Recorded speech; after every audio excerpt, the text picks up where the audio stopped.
Today's show is brought to you by Aliquot Pro. Aliquot Pro has so many neat features, and one of the features that I think is just fantastic is the Smart Scan feature. You can scan a QR code which will immediately take you to a service report, or you can view a controller page. By placing a QR code on a testing station or controller, your customer can save time by doing the routine tests and tasks you are asking them to do, and then logging them seamlessly into the same platform that you're putting your data in, making all of the data able to be searched, and you can figure out if there are issues, where to start finding solutions. This and so many more features are available on Aliquot Pro. You can find out more about Aliquot Pro by going to scalinguph2o.com/Aliquot. Welcome to Scaling Up, the podcast where we scale up on knowledge so we don't scale up our systems. I'm Trace Blackmore, the host of the Scaling Up H2O podcast. And nation, can you believe it? It's September already. So I was thinking, what are some things that we have to look forward to in September? And there are so many things. So of course, Labor Day is September 6th. And for our Jewish friends out there, Rosh Hashanah is also September 6th.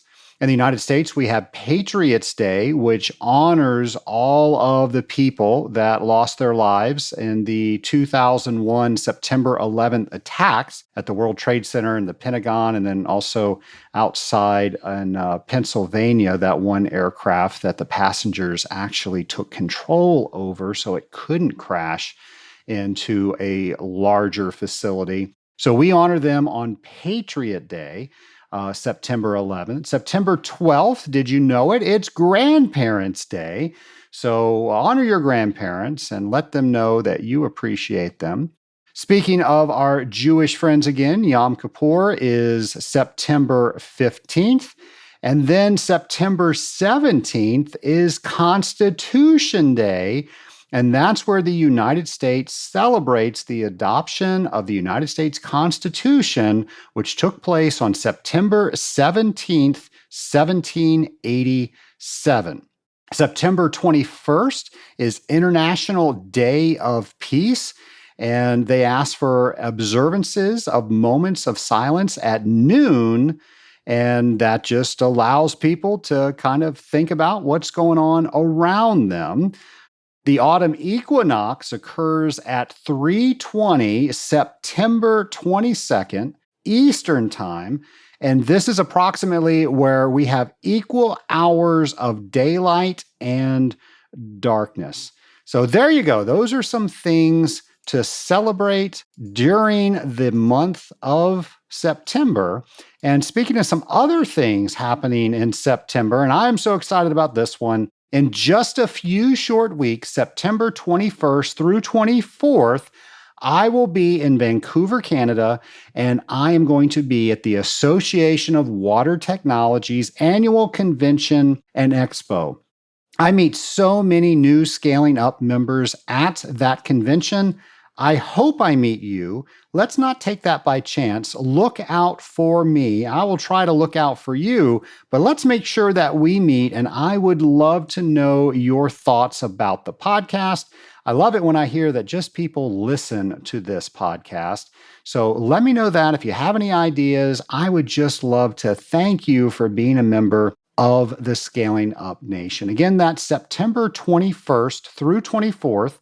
That's in Vancouver, Canada. And if you're a business owner, you want to come in one day early because the Business Resource Committee is putting on the Business Owners Conference. So if you own an industrial water treatment company and you want to hear from peers that own similar companies that are going to share with you best practices, things that you should do, things that you shouldn't do, and just meet a whole bunch of people that are in the same boat that you are, by all means, go to our webpage, scalinguph2o.com, and navigate over to register for that conference. Still plenty of seats left. And if you are a business owner, make sure that you come in a day early. I can't wait to see you there. Some other things that you want to put on your calendar: the IWC, the International Water Conference, November 6th through 10th in Orlando, Florida. The IWC is great. They were one of the first associations to reach out to me and ask me if I would cover their conference. And I did that a couple years ago, and they were very gracious to me. So thank you for being one of the first supporters of the Scaling Up H2O podcast. And of course, we're going to have more information about their conference on our show notes page, also on our events section. So if you go to the event section of our webpage, we have got every event laid out so easy for you to follow, so you can plan where you want to go next. And then something that my team and I are getting ready for, I hope you are ready for it, October 3rd through 7th. Folks, that is Industrial Water Week. And I believe this is year 6 of Industrial Water Week. You are going to be celebrated for an entire week. One day was not enough, and a month's probably just annoying. So we have an entire week to celebrate the awesome job of industrial water treatment. So we're going to celebrate pre-treatment Mondays, boiler Tuesday, cooling Wednesday, wastewater Thursday, and careers Friday. We're going to have a brand new episode each and every day that week to motivate you to do something a little bit different, to learn something a little bit more, and just enjoy being an industrial water treater. If you did not know about this fantastic holiday, make sure you're telling other people about it. The more people that know about it, the better the celebration is. And the only way we can do that is for us to get out there and let people know that they deserve a week of celebration. Again, that's going to be October 3rd through 7th. Well, Nation, I had so many options to talk about on today's show. Thank you for all the people that write in, that leave voicemails, that let me know what you want me to talk about. And one of the things that have come up more than others is our supply chain issues. How much things are costing? How do we talk to our customers about that? How do we make sure our companies are healthy?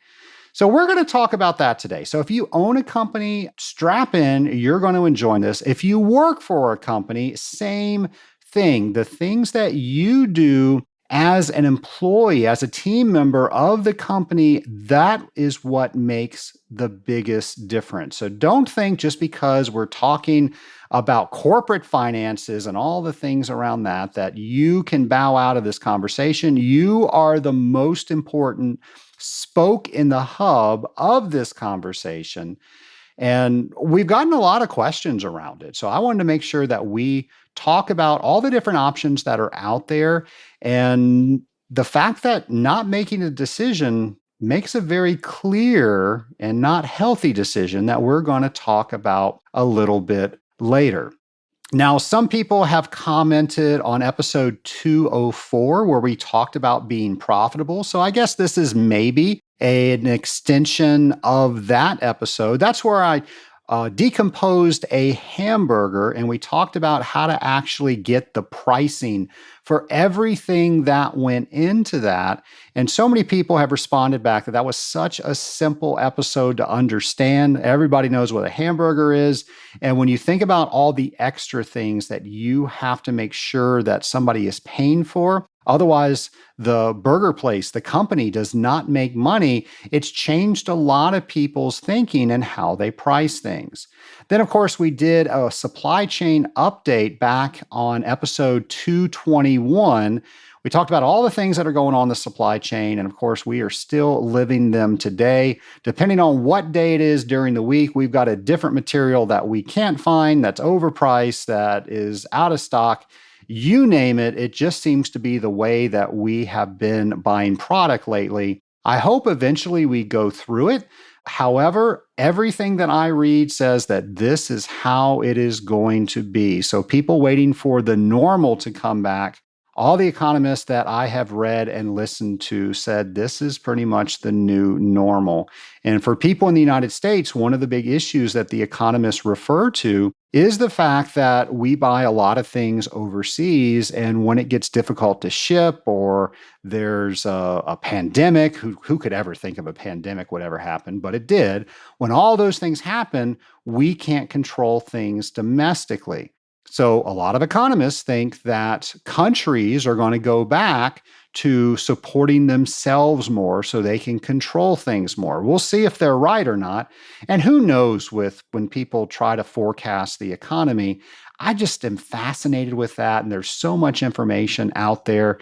Even if one person is just 1% right, I think that's an amazing feat. But if we don't keep up with those things, we can't be prepared for those things. And I hope when you heard on the Scaling Up H2O podcast that we were going to have problems with phosphate, you changed how you were buying phosphate. Maybe you didn't buy one drum, maybe you bought two. Now, I hope nobody out there hoarded because that doesn't help anybody. But the whole goal is that we are in an industry together. And by sharing this information, by working with each other, we're not only going to get through it, we're going to be better by going through it together. So we talked a little bit about that on episode 221. And then on 243, we had an episode on price increases and how we actually talk to our customers about price increases.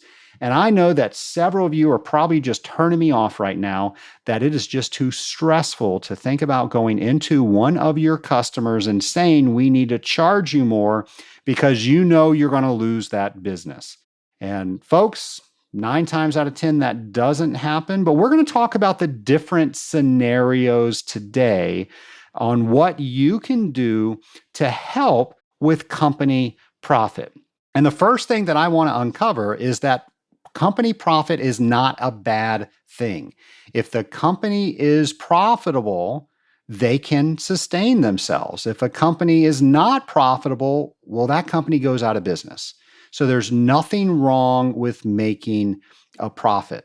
So if you understand that, there's nothing wrong with the company making a profit because that's how the company pays you. And most people do not want to work for free. And with that, we're going to talk about how we can make sure our company is sustainable. So we're going to talk about a term called EBITDA.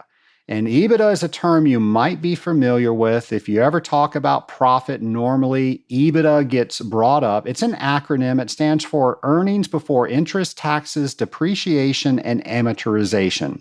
Simply put, those are the things that we can control in our companies that tell us what our profit is. And if you have been under a rock for the last year, let me inform you, it is far more expensive to buy everything today than it was a year ago today. In fact, on average, things are 30% more expensive today than they were yesterday. So just think about that statement.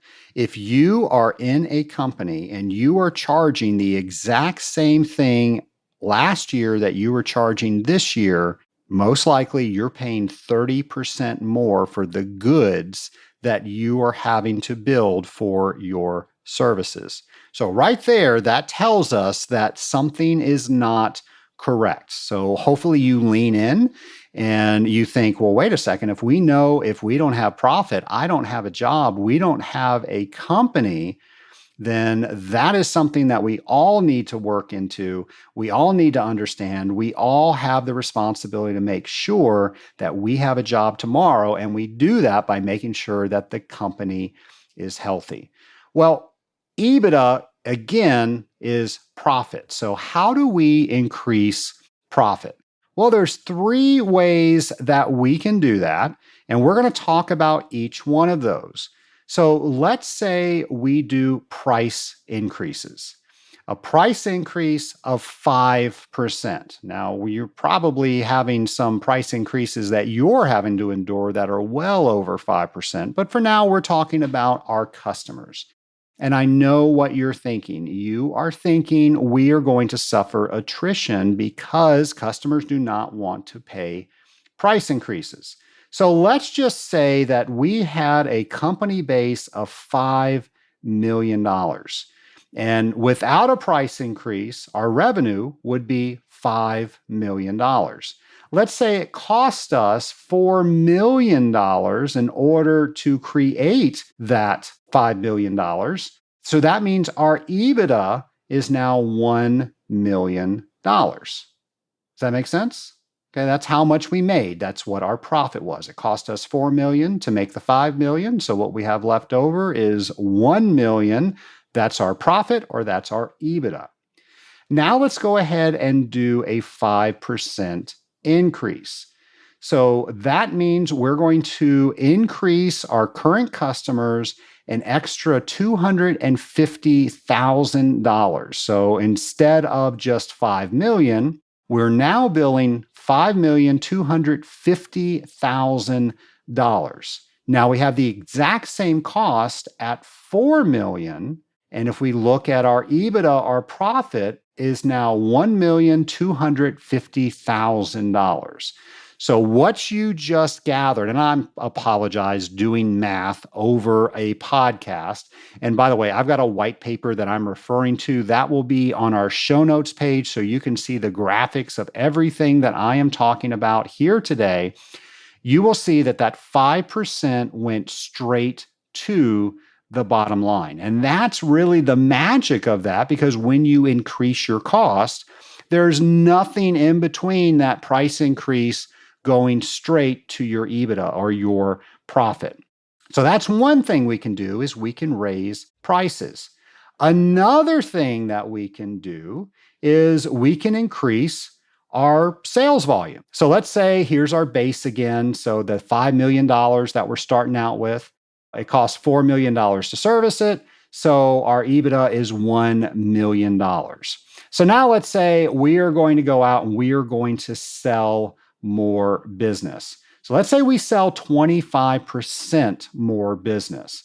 So in addition to our base of $5 million, we now just sold an additional $1,250,000. So our total revenue is now $6,250,000. So that's a revenue growth of the 25%.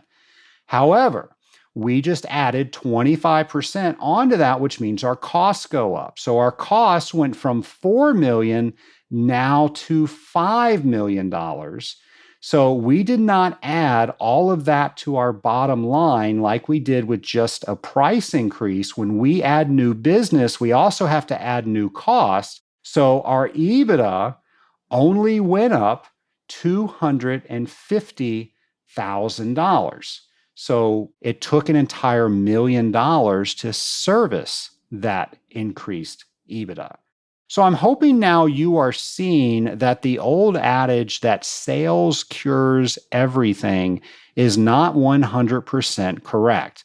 Sales will definitely improve to the bottom line, but it is very possible, and companies do this all the time, they can sell themselves out of business because there are costs when you sell something. If you're not planning on those costs, you might sell yourself out of business. Now, we didn't do this in this scenario, but we only got $250,000 of extra profit, where a lot of people thought we were going to get $1,250,000 of extra profit. So just remember, more sales equal more costs. So the other thing we can do to increase profit is we can reduce cost. So here we are again, our base company sales of $5 million that cost us $4 million to operate is now going to give us that same thing of $1 million of profit or EBITDA.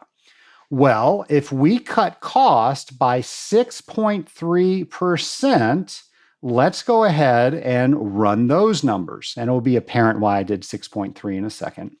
So we have the same $1 million of revenue. That has not changed. It cost us regularly $4 million to go ahead and service that $5 million. However, we reduce cost 6.3%. And the reason that's done is because it comes out a very nice $250,000 is a decrease. So actually what our costs aren't $4 million anymore. It's $3,750,000. And that means our EBITDA goes up $250,000. So we reduced costs by 6.3%, and that was the same equivalent to when we sold an extra 25% more sales volume. And it was the same thing that if we just increased our prices by 5%.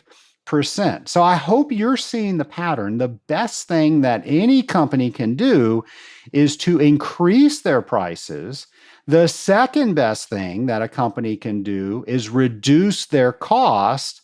And then when all those things are running efficiently, if we can sell more, even better. So that would really be the trifecta. If we can do all three of those, our companies can get really healthy. But I've seen a lot of water treatment companies. I've worked with a lot of water treatment companies, and water treatment companies just don't understand their cost. They do not understand how much it costs to service their base of business. So if you are involved in your company where you can get very familiar with how much it costs you to make whatever you make in a year's time, I'm going to urge you to dive into that because we can always sell more, and that's always the answer. But as you saw through this example, it's not just selling more, it's using what you have better. And again, the trifecta is raising prices, increasing customers, and then also decreasing your overall cost. Now, maybe you are the type of company out there that is scared to have a price increase because your customer is going to shop you around. And I'm going to be brutally honest with every water treatment company out there.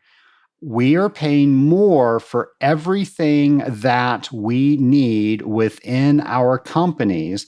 And there's absolutely no way we can hold the same prices that we have been holding because it's costing us more money. And don't think for a second your clients don't understand that. Now, I didn't say they would like it, but they definitely should understand it. When was the last time you went to a grocery store and you saw fully stocked shelves? Well, folks, that is the telltale sign that we've got something going on with our supply chain. It's not a surprise to anybody else. A bottle of orange juice now costs about $2 more than it did just a few months ago. Chicken salad. I love chicken salad. You go in and buy chicken salad, it's almost doubled what the cost is. And speaking of chickens, how about eggs? We had an issue with the chicken population. Eggs have gone up like 300%. Customers understand that the price of things are going up. Of course, I didn't mention the price of gas. So with all of that, if we are truly partners with each other, having a conversation with somebody and letting them know that you're trying to do the best that you can. However, these are the parameters that you've been given to do your best, and something's got to give. And if you have this conversation, maybe there's even a fourth solution out there that we haven't even thought of yet, but that you can work out with your customer. And that never would have happened if you didn't start the conversation. So here's what I want to run through. Let's say we go through 10 years of not increasing prices. What does that actually do to our profit? So our same base company of $5 million, and of course we have the cost of inflation. So if we look at the cost of inflation, it's normally about 3% per. So I'm just going to take our revenue of $5 million. And of course, we know it cost us $4 million to service that. And that means our profit or our EBITDA is $1 million. Well, let's say we stay the same for 10 years. In year 2, we're going to have inflation cost of $120,000. That's going to be added straight to our operating cost, and that means our EBITDA is now $880,000 where it used to be $1 million. Let's go to year 3. So the next year, our inflation costs are now going to be $123,600, which is going to add to our operating cost. That's now bringing our EBITDA to $756,400.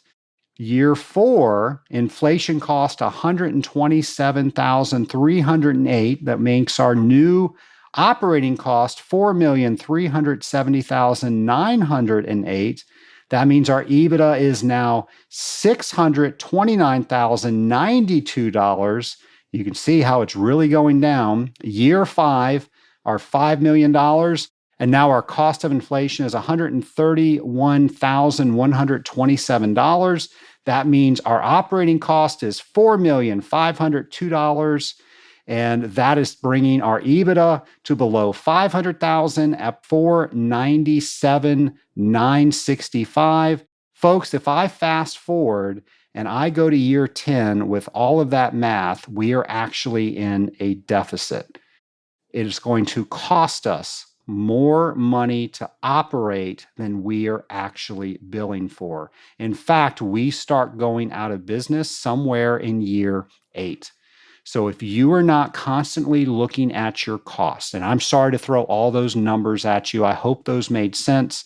I do have the white paper that I am referring to on my show notes page so you can see all this, so you can have conversations around it. But just holding the same price for 10 years, actually 8.5 years, will put you out of business.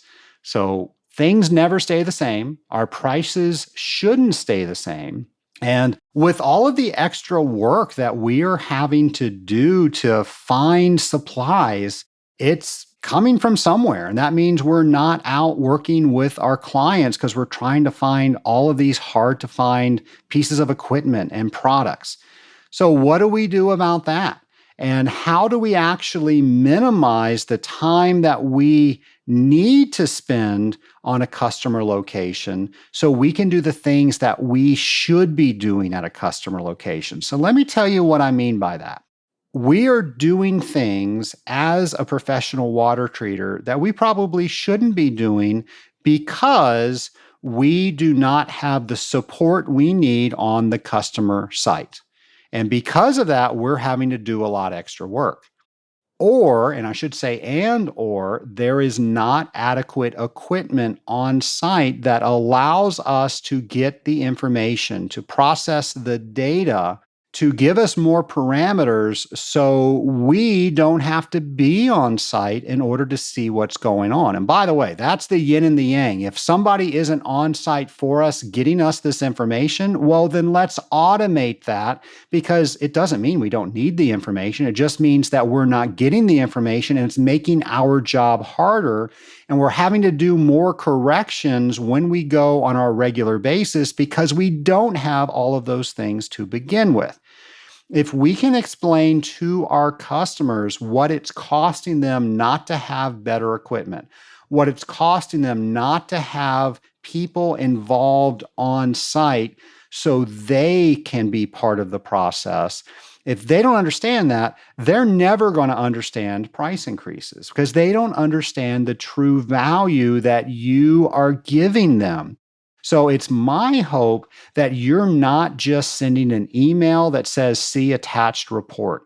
Folks, do not do that. There is no value in that because trust me, your customers, I'll say most customers, do not understand the value that you bring to their facility each and every time that you go for a visit. They don't understand that they are running clean systems and they're facing all these same issues that we're talking about. It costs more for them to do everything that they are doing as well, but it doesn't cost them more because their system is dirty, because they're not getting good efficiency.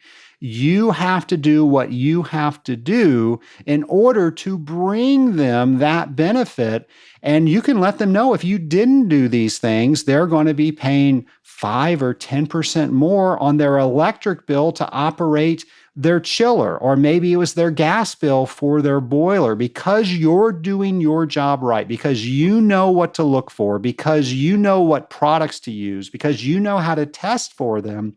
That is saving them money. And the same wares that allow you to do that today, that allowed you to do that a year ago, are now more expensive. So have that conversation with your customer. Make sure they understand your value. And if it was up to you, you'd probably do it for free. I have no doubt of that. But unfortunately, the company's got to make profit, and you like living indoors and eating food. So with all of that, we've got to make sure that everybody is winning. And when we understand the numbers, when we understand how much things cost and what those costs mean to our company, we can make better decisions each and every day. Nation, if you're wondering, I'm actually referring to a white paper that was put out by the Yale School of Management, and it was actually put out the 15th of June of last year, and it's called On the Nature of Price Increases, and it is one of the best white papers that I have ever read on price increases, because it really explains all of the things that you always wanted to ask about price increases. It even goes into, oh no, what if I lose customers because I instituted a price increase? And I've already thrown enough math and enough numbers at you, so I'm not going to do it again. But what they actually show you in this white paper is that normally most people do not leave. And by the people that do leave, it actually improves your profit because it's cutting down on your service cost. And normally those are the customers that don't believe in your product and service to begin with. Those were probably the customers that were not doing the things that you asked them to do, making your job harder, pointing fingers at you instead of doing the things that they needed to do to improve the program. So not only are you going to be more profitable without them, you're going to have a better quality of life without them. I know this is very hard doctrine, but just think about it. When we all understand how the company works, when we all understand what we need to do to make sure that everything stays healthy, everything seems to work out. It's when we stick our head in the sands and we're too scared to have the conversations that we know we need to have. And let's face it, you are scared to have them because you have not been telling those customers about your value. So now, without the value conversation, the only conversation you're having is, we need to charge you extra. Well, did you create that, or did your customer create that? So if you don't get anything else out of today's podcast, I hope it's make sure everybody knows the value that you bring as a professional water treater. And to be even better as a professional water treater, here's a brand new Thinking on Water with James. Welcome to Thinking on Water with James, the segment where we don't give you the answers, we give you the topics and questions for you to think about, drop by drop. Now let's get to it. In this week's episode, we're thinking about keeping chemical dosing pumps primed. How does the chemical product being pumped impact how well a dosing pump stays primed? Is flooded suction always better than a suction lift, or vice versa? When would one be desired over the other? Does the distance a pump sits above the liquid level matter? How might bubbles and gases that build up in tubing be removed? How do you know when a pump has lost prime? Can you tell by sound or touch? How could a system alert you when priming is lost? Take this week to think about keeping your chemical dosing pumps primed. Be sure to follow hashtag TOW22 and hashtag ScalingUpH2O to share your thoughts on each week's Thinking on Water. I'm James McDonald, and I look forward to learning more from you. Scaling Up Nation, I know numbers make most people ill, and I know it's difficult when you're driving along to keep up with all those numbers. As I mentioned, that Yale School of Management white paper is on my show notes page. I hope just by listening, you see how important it is for you to understand the impact that you make each and every day One, on people understanding what value you bring, but also what value is needed so you can continue to bring it. For everybody that wrote in to ask me to speak more on this topic, thank you for that. I really appreciate that. I'm always hesitant to come up with topics that have a lot of numbers in them, but when you ask for it, I know it is the very topic that you want to hear. And for all of you out there that have a show idea that have not shared it with me yet, please rectify that as soon as possible.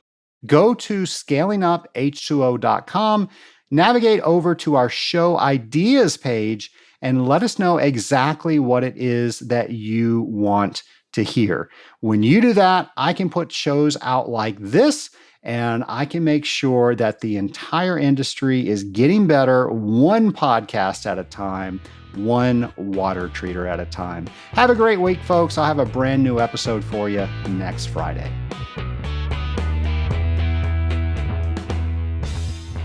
Scaling Up Nation, if you keep doing the same things, you're going to get the same results. And that's why joining a mastermind like the Rising Tide Mastermind is a game changer in allowing you to achieve different and better results. You have an entire team that combines to help you get to where you want to go. The Rising Tide Mastermind is the catalyst to your next level of success. To find out more about the Rising Tide Mastermind, go to scalinguph2o.com/mastermind.